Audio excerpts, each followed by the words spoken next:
नमस्कार आदरणीय दर्शकवृन्द, कार्यक्रम इमेज संवादमा यहाँहरूलाई हार्दिक स्वागत छ। नेपालको पुनर्निर्माणका लागि हालै सम्पन्न अन्तर्राष्ट्रिय सहयोगी मित्रहरूको जो सम्मेलन नेपालमा भयो, त्यसले नेपालले आशा गरेको भन्दा बढी रकमको बोली लागेको छ।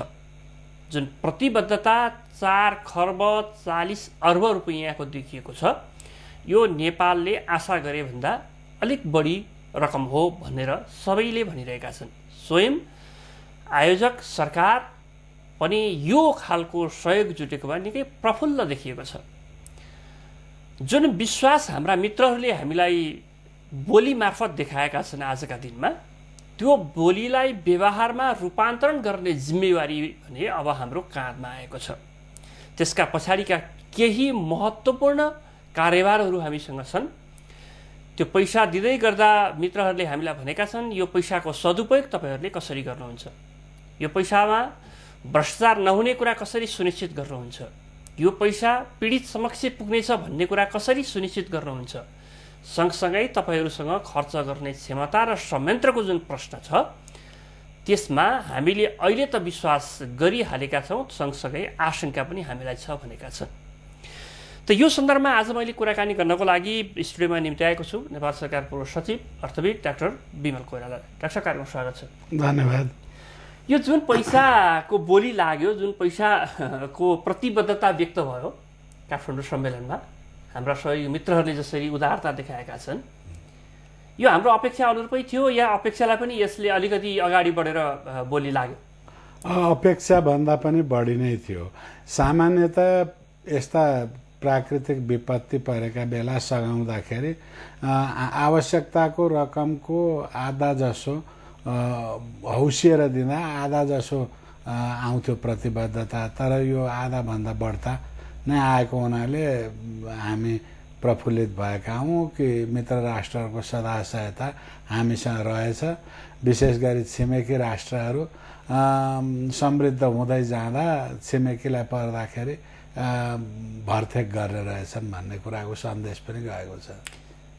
एउटा भनाइ थियो कि मतलब छिमेकी गरिब हुनुभन्दा धनी हुनु नै बेस भन्ने चाहिँ जुन हाम्रो भनाइ छ, वास्तवमा यो हो रहेछ है? यसबाट देखियो एकदमै हेर्नुहोस्, अमेरिका छिमेकी हुनाले मेक्सिको र क्यानाडालाई फाइदा छ नि त। त्यस्तै हो, छिमेकी समृद्ध हुँदाखेरि अर्को छिमेकीलाई राम्रै हुँदो रहेछ। केही न केही छिटाछाटीले पनि त्यसले चाहिँ भिज्दो रहेछ। आजका दिनमा चीन विश्वको दोस्रो अर्थतन्त्र र अझ समृद्ध अर्थतन्त्रका साथ अगाडि बढिरहेको परिस्थिति नहुँदो हो, त्यसै गरेर भारत पनि एउटा उदीयमान अर्थतन्त्रका हिसाबले अगाडि नबढेको अवस्था हुँदो थियो भने हाम्रो निर्भरता चाहिँ कसप्रति बढी हुन सक्छ डाक्टर? होइन, अब सम्पूर्ण अन्तर्राष्ट्रिय समुदाय हामीलाई माया गर्ने दात्री संस्थाहरू सबैसँग हामीले अनुरोध गरेको हो र खुलेर सबै आएका हुन्। त्यसमाथि पनि हाम्रा दुई छिमेकी राष्ट्रहरू अझ खुलेर आए, त्यो चाहिँ हाम्रो निम्ति गौरवकै विषय हो। यो उनीहरूको देशको समृद्धिसँग मात्रै जोडिएको प्रश्न छ या तत्कालीन नेतृत्वको उदार भाव, उदार मनाले पनि त्यसमा केही काम गरेको देख्नुहुन्छ? दुईटै होला। अब आफू समृद्ध नभएको भए पनि दिन सक्दैन थियो है, अब उदार मन पनि हुनु पर्यो, दुईटै कुरा होला। त्यसो त थुप्रै ठुला समृद्ध देशहरूले पनि अहिले अलि मन खुलाएको जस्तो देखिएन नि यसपटक, होइन? दिन सक्थे जसले, तर पनि उनीहरूले आफूले सकेको मन फुकाएरै गरेका छन्। काठमाडौँ सम्मेलनमा देखिएको कुरा गर्ने हो भने भारत सबैभन्दा ठुलो सहयोगी रूपमा देखियो, होइन? उसको जुन बोली आज लागेको छ, त्यसपछि चीन र सँगसँगै जापान, जो लामो समयदेखि नेपालको सहयोगी मित्रको रूपमा जापान पनि रहेको छ, जसलाई डाक्टरले त भन्नुहुन्छ तिनीहरूलाई चाहिँ दाताको रूपमा हामीले व्याख्या गर्नै मिल्दैन भनेर भन्नुहुन्छ। त्यो जापानको जुन निरन्तर सहयोग छ, त्यसको पछाडिको कारण चाहिँ के रहेछ? जापानसँगको हाम्रो पारम्परिक सम्बन्ध र जापानीहरूले हामीलाई देखाएको आत्मीयता चाहिँ अलौकिक छ, अचम्मको छ र उनीहरूको वास्तवमा नेपाल भन्ने देशलाई को निम्ति त्यति अगाडि नसरेको भए पनि हुन्थ्यो, तर पनि हामीलाई विशेष गरी जापानीहरूले माया गर्ने गरेको देखिन्छ। हुनसक्छ लुम्बिनीको कारणले पनि होस्, बुद्धको मातृभूमि भएको कारणले वा अन्य कारणले, तर जापानीहरूले हामीलाई सहयोग गर्दै आएका छन् ठुलो मात्रामा। हामीलाई डर र आशंका के थियो भने हामी यत्रो ठुलो सङ्कटमा छौँ, यसबाट पार गर्नको लागि हाम्रो चाहनाले, हाम्रो विचारले मात्रै सम्भव छैन, यसका लागि चाहिने जुन आर्थिक स्रोत जुन को आकार हत्तै बढेको थियो त्यो हामीले जुटाउन सक्छौँ कि सक्दैनौँ भन्ने जुन चिन्ता हामीलाई थियो, एक ढङ्गले यो चिन्ताबाट चाहिँ अब हामी मुक्त भयौँ। त्यो चिन्ताबाट अब पैसा सबै थोक चाहिँ होइन, तर पैसा मुख्य चिज चाहिँ हो। मुख्य चिज भएकोले पैसा जुट्दैन कि भन्ने जुन आशंका थियो त्यो चाहिँ हट्यो। अब चाहिँ हाम्रै कोर्टमा बल फ्याँकिएको छ। अब त्यो पैसालाई हामी कसरी सदुपयोग गर्छौँ र जनताको जुन अहिले हातमा छन्, जनताको मुहारमा कसरी हाँसो ल्याउन सक्छौँ त्यो हाम्रै हातमा छ। त्यसमा पनि के देखियो भने जुन जति आकारमा पैसा जुटेको छ त्यसमा चाहिँ तपाईँको आधा चाहिँ अनुदानै देखियो होइन।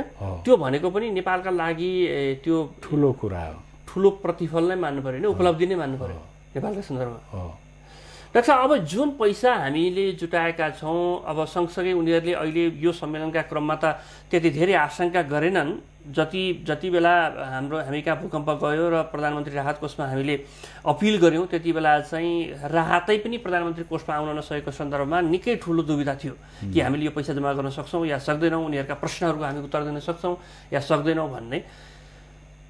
उद्घाटन सत्र त सबै नेपालीले हेरे प्रत्यक्ष त, त्यसभन्दा भित्रका जुन प्राविधिक सत्रहरू थिए त्यसमा चाहिँ उनीहरूका तर्फबाट केही त्यस्ता खालका विश्वस्त बनाऊ हामीलाई भन्ने खालका कुनै प्रश्नहरू, कुनै जिज्ञासाहरू पनि उठेका थिए? त्यस्तो खासै केही उठेन। अब उनीहरूको कुरा के भनेदेखि नेपालको नियमित खर्च गर्ने क्षमता भनेको 50-60 अरबको हो। यो अतिरिक्त पैसा र अतिरिक्त काम छ, यसलाई सदुपयोग गर्न सक्छ सक्दैन, कार्यान्वयनको संयन्त्रका विषयहरूमा उनीहरूको अलिकति जिज्ञासा हो। अब जुन क्षमताको प्रश्न छ नि, यहीँनेरि हो सबैभन्दा ठुलो कुरो। हामीलाई उनीहरूले प्रश्न उठाइरहेको अनि स्वयं घरभित्रै पनि हामीलाई प्रश्न गरिरहेको विषय चाहिँ यही हो। त यो क्षमता कसरी अभिवृद्धि गर्ने र एकैचटक हामीसँग त दुईवटा कुरा छ। एउटा त मतलब प्राकृतिक प्रकोपले दिएको पीडा छ, त्यहाँबाट हामीलाई उठ्नु छ। सँगसँगै अर्को के छ भने हामीलाई विश्वास गरेर जुन हाम्रा मित्रहरूले हामीलाई सहयोगको हात बढाएका छन्, उनीहरूको विश्वास कायम गर्दै यो दुईटै कुरालाई अगाडि बढाउनु छ। यसका लागि क्षमता हामीले कसरी अभिवृद्धि गर्ने सक्छ? अब दुईटा कुरा छ यसमा। क्षमता विस्तार चाहिँ ओभरनाइट रातारात हुने कुरा पनि होइन। प्राविधिक सहायता जुन उनीहरूले दिन्छन् त्यसबाट हामी क्षमता विस्तारमा प्रयोग गर्न सक्छौँ। त्यसले क्षमता विस्तार हाम्रो कालक्रममा बढ्दै जान्छ, पहिलो पक्ष। अर्को चाहिँ कार्यान्वयन संयन्त्रै हामीले फेर्नु पर्यो। सरकारले आफैले सबै थोक गर्छु, आफै ठेक्कापट्टा लाउँछु गर्छु भनेर भनेको कुराले सरकारको क्षमता चाहिँ साँगुरिँदै गयो। कालक्रममा देखियो साँगुरिँदै 50-60 अरबभन्दा बढ्ता खर्च गर्न सक्ने क्षमतै देखेन। अब कार्यान्वयन संयन्त्र बनाउँदा जनतालाई नै परिचालन गर्ने गरी, जनतालाई नै उत्तरदायी बनाउने ढङ्गले र पारदर्शी ढङ्गले हामीले कार्यान्वयन संयन्त्रमा परिवर्तन ल्यायौँ भनेदेखि खर्च सदुपयोग हुन्छ र हाम्रो विकास खर्च चाहिँ विस्तारित भएर जान्छ। तर अब साबिकको बिजनेस एज युजुअल होइन, बिजनेस डिफ्रेन्टली। अब साबिकको संरचनाभन्दा हामी माथि उठ्नु पर्यो। त्यसको लागि सरकारले एउटा प्रस्ताव पनि गर्यो कि पुनर्निर्माण प्राधिकरण भनेर, र सँगसँगै त्यसमा जुन अध्यादेश मार्फत जुन परिकल्पना गरेर सार्वजनिक गरिएको छ त्यसभन्दा अगाडिका बहसहरूभन्दा अलिकति पृथक ढङ्गले प्राधिकरण आएका सन्दर्भहरू पनि छन्। यो प्राधिकरणको जुन स्वरूप र संरचना आज हाम्रो अगाडि आएको छ, त्यसैले त्यो सबै क्षमता त्यो त्यसमार्फत हामीले अपेक्षा गर्न सक्छौँ? त्यो मात्रै सबै थोक चाहिँ होइन, त्यसले खुकुलो चाहिँ बनाइदिएछ, सजिलो चाहिँ बनाइदिएछ। त्यसैले गरेर फेरि हामी केन्द्रीकृत ढाँचामा, सिंहदरबारले नियन्त्रण गर्ने ढाँचामा हामी गयौँ भनेदेखि त्यो पैसा सदुपयोग हुँदैन। अब पैसा सदुपयोग हुनलाई र ठिक छ केन्द्रमा एउटा बलियो प्राधिकरण भयो भनेदेखि क्षेत्रमा गाउँमा गएपछि जिल्लामा गएपछि चाहिँ त्यो संयन्त्र सरकारले नेतृत्व दिने, सरकार मार्फत समुदायमा आधारित संस्थाहरूलाई परिचालन गर्ने र तत्त समुदायका व्यक्तिहरूलाई जिम्मेवार बनाउने। भन्नुको अर्थ निजी घर छ भने त्यो घर धनीलाई वा स्कुल छ भने सञ्चालक समितिलाई जिम्मेवार बनाएर त्यसमार्फत काम गरायो भने हाम्रो विकास खर्च गर्ने क्षमतामा पनि अभिवृद्धि हुन्छ, विस्तारित हुन्छ र हामी अलिकति गरेर केही देखाउन पनि सक्छौँ। पारदर्शी ढङ्गले, जवाफदेहीपूर्ण ढङ्गले गरेर देखाउन पनि सक्छौँ। होइन र हामी साविकै संरचनामा सरकारले नै सबै थोक गर्छ भनेर ठेक्कापट्टामा आधारित विकास प्रणालीमा गयौँ भने यो सम्भवै छैन।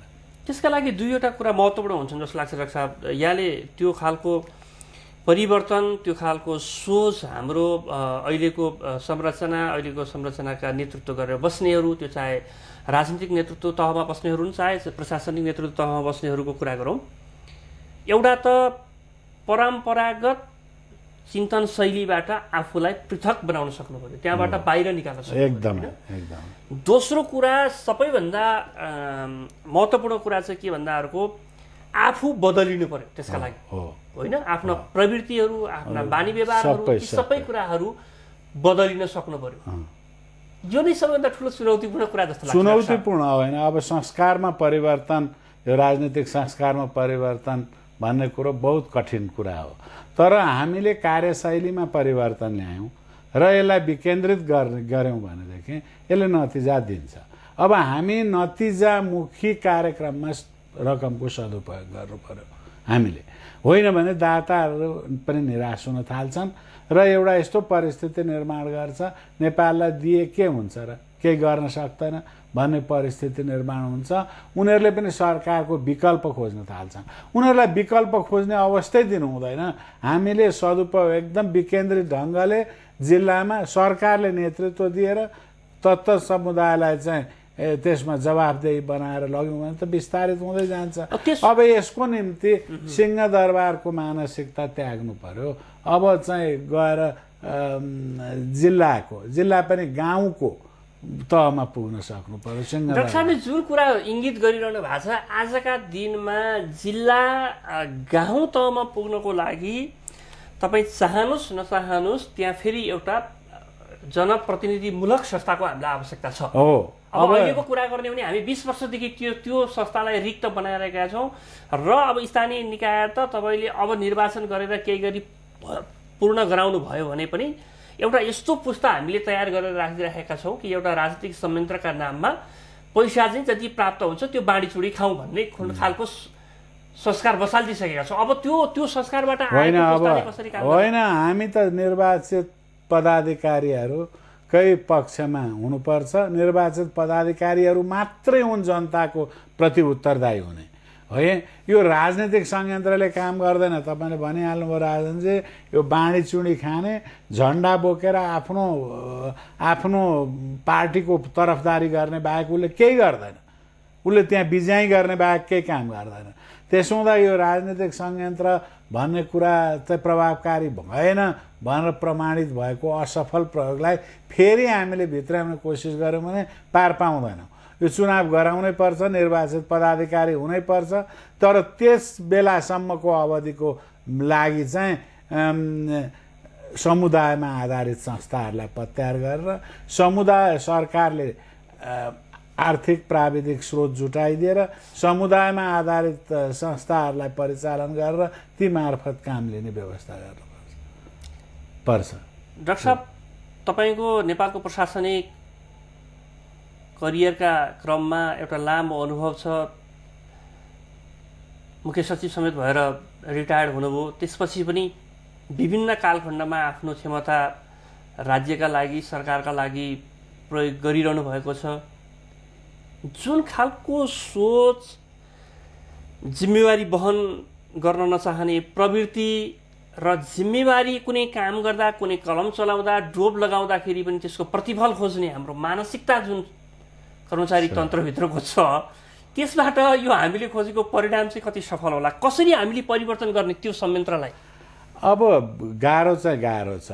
अब तिमीले गरेर मात्रै कर्मचारी प्रशासनलाई पनि हामीले के सन्देश दिनु पर्यो भने सरकारले नेतृत्व मात्रै लिने हो, गर्ने जनताले हो। यो पूर्णतया विकेन्द्रित प्रणालीबाट यो रकमको सदुपयोग हुन्छ र विकास कार्यहरू विस्तारित हुन्छन् भन्ने मानसिकतातर्फ लैजानु पर्यो। यसको लागि राजनीतिक सोचमा अलिकति परिवर्तन त चाहिन्छ। अब यत्रो भूकम्पको धक्काले अलिकति चेत त खुलायो होला नि राजनजी, अलिकति परिवर्तन त गर्यो होला हाम्रो मानसिकतामा। अब केही गर्नुपर्छ भन्ने त आयो होला। जसरी जनस्तरमा जुन उभार हामीले देख्यौँ होइन, वैशाख 12 गतिको भूकम्प लगत्तै जसले जे सके, जससँग जे थियो ती सबै मानिस सडकमा ओर्लिए होइन, पीडित समक्ष पुगे र तपाईँको देशभित्रका मात्र होइन बाहिर रहेका थुप्रै नेपाली मनहरू र नेपालीलाई माया गर्ने हात मनहरू पनि एकसाथ टाँसिन आए र जुन विश्वास नेपालीहरूप्रति र सँगसँगै जुन छोटो समयमा हाम्रो पीडालाई हामीले मुहार्न फेरि एउटा खुसियालीका साथ पीडालाई हामीले दबाएर अगाडि बढ्ने सोच नेपाली जनताले देखाए, ती महान छन्। त्यो जो यो भूकम्पबाट साँच्चीकै प्रताडित भएका छन्। तर अब साँच्चीकै तिनको मनमा, तिनको मुखमा खुसी ल्याउने जिम्मेवारी त अब फेरि पनि राजनीतिक नेतृत्वकै हो होइन, फेरि पनि यिनै राजनीतिक दलका नेताहरूलाई नै हामीले अपेक्षा गर्ने हो। अब एउटा प्रश्न म तपाईँलाई अर्थविज्ञका हिसाबले पनि सोध्न चाहन्छु डाक्टर साहब, यो पैसा जुन जुटेको छ, जुन सरकारले जुटाएको छ, लगत्तै यो सरकार परिवर्तनको खेलहरू सुरु हुनेछन्, लक्षणहरू देखिएका छन्। त्यसले चाहिँ यसको काम गर्ने एउटा संयन्त्र, संरचना र त्यहाँ रहने मान्छेहरूमा केही परिवर्तन, केही अप्ठ्यारो चाहिँ हुन्छ कि हुँदैन? हुन्छ। अब हामीले अस्ति पनि विश्वास के दिलायौँ भनेदेखि यो भूकम्पको पुनर्निर्माणको संरचना चाहिँ यथावत हुन्छ है, यसलाई राजनीतिले प्रभाव पार्दैन भन्ने जुन विश्वास दिलाएको छ त्यो विश्वासलाई निरन्तरता दिनु पर्यो।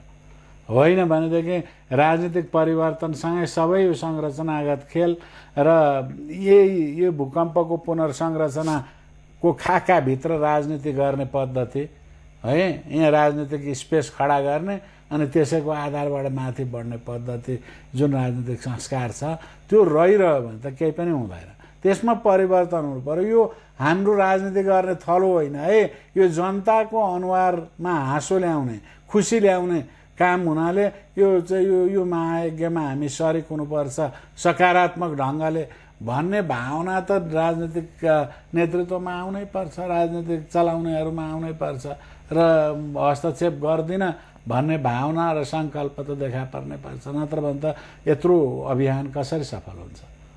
62-63को आन्दोलनपछि हामीले नेपालको राजनीतिलाई एकचोटि हेर्ने हो भने डाक्टर साहब के देखिन्छ भने अधिकांश समय, केही छोटो अवधिलाई छोड्ने भने अधिकांश समय सत्तामा सबै दल, खास गरी मुख्य राजनीतिक दलले हिस्सेदारी खोजेका छन् हो। र अहिलेको जुन पुनर्निर्माणको हामी कुरा गरिरहेका छौँ, प्रधानमन्त्रीले त्यही भन्नुभयो, भ्रष्टाचारका सन्दर्भमा शून्य सहनशीलता हामीले अपनाउनेछौँ, यहाँ कसैलाई हामीले छोड्नै छैनौँ, कारबाही हुनेछ, पारदर्शिता अपनाउनेछौँ, हामीलाई विश्वास गर्नुहोस्। जुन एउटा नेपालीको हिसाबले जुन पीडा प्रधानमन्त्रीको मुखबाट त्यहाँ अभिव्यक्त भइरहेको थियो, जुन विश्वास दिलाउनको लागि उहाँले जुन सम्भव भएसम्मका शब्दहरूको त्यहाँ चयन गर्नुभएको थियो, जसरी एउटा मन पगाल्ने ढङ्गले पनि अर्थमन्त्रीले एउटा चाहिँ अभिव्यक्ति त्यहाँ दिइरहनु भएको थियो, त्यसलाई त भोलि उनीहरूले त्यही कुरालाई टेकेर हाम्रा हरेक कामहरूको मूल्याङ्कन गर्छन् होला नि। हो, हरेक कामको मूल्याङ्कन हामीले गरेका प्रतिबद्धताको आधारमा गर्छन् र हामीले जतिसुकै 1000 मिठा कुरा गरे पनि एउटा काम बिग्रियो भनेदेखि अथवा एउटा काम हुन सकेन भने त्यो कामको आधारबाट मूल्याङ्कन गर्ने हुन्। त्यसो हुँदा कामप्रति सचेतता, ती कुराहरू हाम्रो प्रतिबद्धताहरूको आधारमा कामप्रतिको सचेतता र कामप्रतिको निष्ठा, लगन चाहिँ हामीले देखाउनुपर्छ। त्यो देखाउनलाई साबिकको संरचनाबाट सम्भव छैन। अब यसलाई विस्तारित संरचना, विस्तारित रूपमा लिएर जानुपर्ने खण्ड छ र क्षमता विकास पनि साथसाथै गर्नु छ। त्यसो हो भने हामी रकमको सदुपयोग समयमा हामीले जनतामा परिवर्तन, जनतामाले अनुभूत गर्ने खालको, देख्ने खालको परिवर्तन ल्याउन सक्छौँ र त्यही लागतमा ल्याउन सक्छौँ। होइन भनेदेखि हामीले 5 वर्षमा राखेको कार्यक्रम 5 वर्षमा पुरा हुँदैन अनि दाताहरूमा पनि निराशा पैदा हुन्छ। हामीलाई अवसर जति प्रशस्त हामीले देख्यौँ, त्यही सम्मेलनमा पनि उनीहरूले के भने तपाईँहरू पैसा खर्च गर्नुहोस्, पैसा पुगेन यहाँ काम गर्न अप्ठ्यारो भयो भन्ने तपाईँलाई काहीँ लाग्यो भने त्यतिखेर भन्नुहोस् कति पैसा तपाईँहरूलाई चाहिन्छ, तपाईँले पैसा नपुगेको कारणले तपाईँको पुनर्निर्माण रोकियो भन्ने कुराको चिन्ता नलिन्छ। होइन, प्रश्नै भन्यो उनीहरूले। त्यो चाहे जापानको कुरा गरौँ, चाहे चिनको कुरा गरौँ, चाहे भारतको कुरा गरौँ, होइन। अझ जापानका सन्दर्भमा त्यहाँका विदेश राज्य मन्त्रीले जसरी अभिव्यक्त गरे, जापानमा भूकम्प जाँदाखेरि यहाँका नेपालीहरूले त्यहाँ गएर जुन तरकारी पकाएर खुवाए त्यो कुरा म यहाँ कसरी अभिव्यक्त गर्न सक्छु भनेर जुन भावनात्मक सम्बन्धको त्यहाँ साइनो गाँसेर कुराहरू बाहिर लिएर आए, त्यसले मलाई चाहिँ अझै पनि एउटा आशंका के हो भने फेरि पनि यो जम्मै कुरा गरेर जोडिन्छ कहाँ भन्दाखेरि मान्छेको प्रवृत्तिसँग, मान्छेको सोच्ने शैलीसँग, होइन, हिँड्ने काम गर्ने शैलीसँग। एकदमै हो। जुन क्षमता अभिवृद्धिको हामी कुरा गरिरहेका छौँ त्यसमा चाहिँ यसलाई चाहिँ कसरी क्षमता बढाउने, मेरो त प्रश्न यहाँनिर छ। होइन, तपाईँले भनेको कुरासँग म बिल्कुलै सहमत छु। अन्डा थुपारेर अम्लेट बन्ने, अम्लेट बनाउन त एउटा कुक त चाहियो नि, होइन। त्यसले चाहिँ सबै थोक मिसाएर अम्लेट बनाउँछ। त्यो भनेको नेतृत्व हो। त्यो नेतृत्व क्षमता हाम्रो कमजोर छ। अब त्यो नेतृत्व क्षमताले पारम्परिक ढङ्गले गर्छु भन्यो भने सक्दैन, सरकार एक्लैले गर्छु भन्यो भने लेखेर राख्नु सक्दैन। यसले व्यापक रूपमा जनतालाई परिचालन गर्ने संयन्त्र निर्माण गर्नु पर्यो र सोचाइमा परिवर्तन ल्याउनु पर्यो।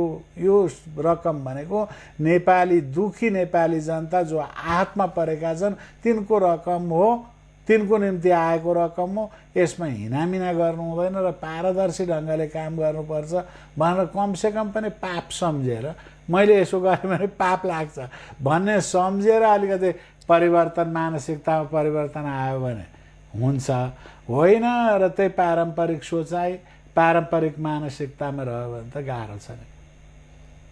हाम्रो अगाडि 2-3वटा उदाहरणहरू खुब पछिल्ला दिनमा प्रचलनमा आएका छन्। नेपाल एउटा यस्तो चौघेरामा उभिएको छ, उसका अगाडि कोबे बन्ने, गुजरात बन्ने, या होइन सबै कुरा छोडेर इभन पाकिस्तानकै पनि उदाहरण दिएको छ।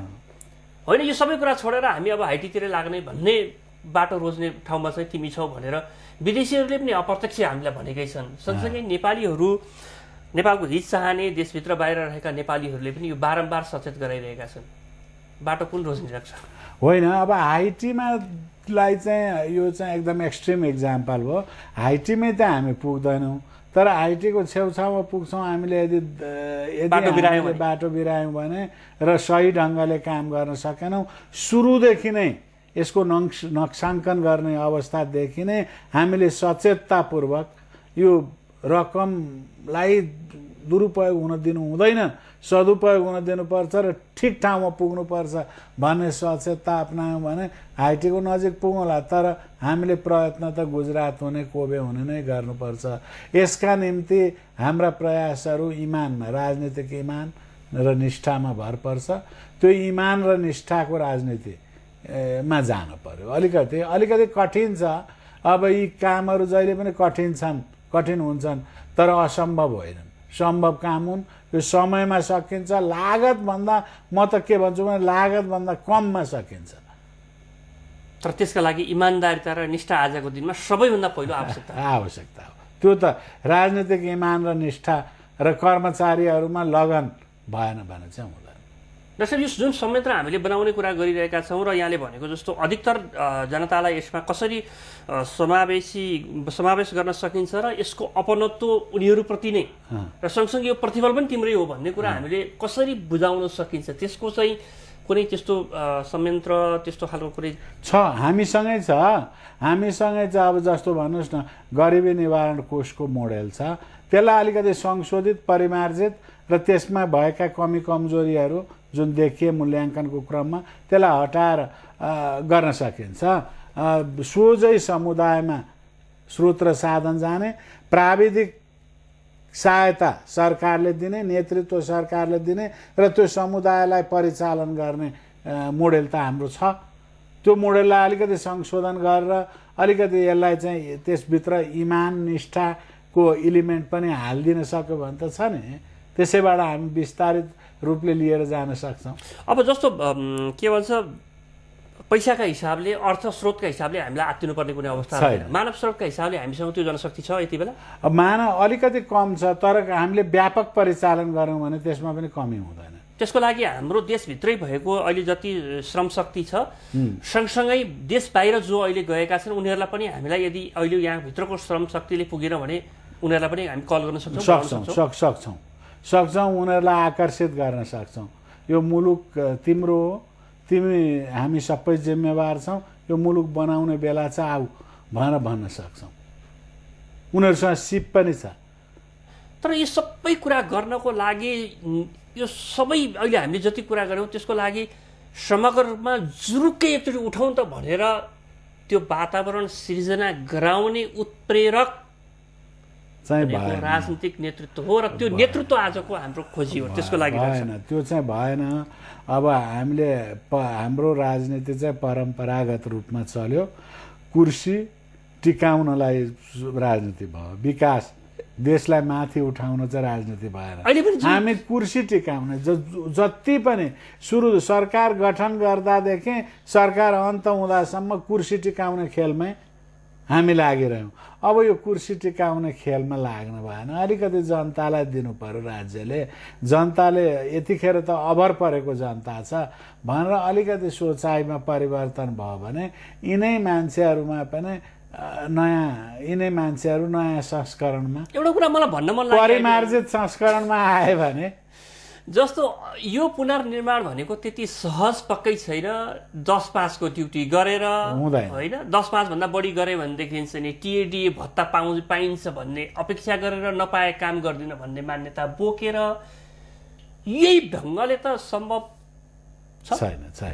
यो ढङ्गले सम्भव छैन। मैले अघि भने नि, किनभने 24 घण्टा खट्न सक्ने नेतृत्व, त्यो चाहे राजनीतिक रूपमा होला चाहे प्रशासनिक रूपमा होला। मैले अघि नै भने नि, बिजनेस एज युजुअलले चल्दैन, बिजनेस डिफ्रेन्टली जानुपर्छ, फरक ढङ्गले जानमा सोचाइ र मान्यतामा परिवर्तन आउनु पर्यो अलिकति। ल ठिक छ, यिनै मानिसहरू नयाँ संस्करणमा, परिमार्जित संस्करणमा जनताप्रति उत्तरदायी भएर आउँछन् भनेदेखि त्यसले केही न केही परिवर्तन दिन सक्छ। देखिएको छ, त्यस्तो पनि हुनसक्छ, सम्भव छ। अपेक्षा चाहिँ गरौँ। अब हेर्नुहोस्, आशा चाहिँ सबभन्दा राम्रो उत्तर हो है। यो निराशाबाट मुक्त हुनलाई अब आशा गर्नु बाहेक के विकल्प छ र हामीसँग? म पनि आशा गर्छु, आशावादी छु। धन्यवाद डाक्टर, यहाँसम्म आइदिनु भयो, यहाँलाई हार्दिक धन्यवाद। आदरणीय दर्शकवृन्द, यहाँलाई पनि हामी हार्दिक धन्यवाद दिन चाहन्छौँ र एकपटक फेरि हामीलाई जसरी हिजो वैशाख 12 गते भूकम्प जाने बित्तिकै जहाँबाट मानिसहरू जसरी उठेका थिए, आज पुनर्निर्माण गर्ने क्रममा पनि हामीले मशक्क कम्मर कसेर जुरुक्कै उठ्नुपर्ने अवस्था आएको छ। र त्यसका लागि सबैभन्दा ठुलो कुरा, जसले राजनीतिक नेतृत्व दिन्छौँ भनेर दाबी गरिरहेका छन् उनीहरूले त्यो आँट, क्षमता, इमान्दारिता र पारदर्शिता देखाउँछौँ भन्ने अठोट मुखले होइन, कामले गरेर देखाउनु पर्ने अहिलेको आवश्यकता छ। अपेक्षा गरौँ परिवर्तन होस्, हुनेछ र हामी सक्छौँ बनाउन भन्ने कुरा हामीले गरेर पनि देखाउँ। हाम्रो निर्धारित समय सकिएको छ। हामी सबैजना बिदा चाहन्छौँ। नमस्कार।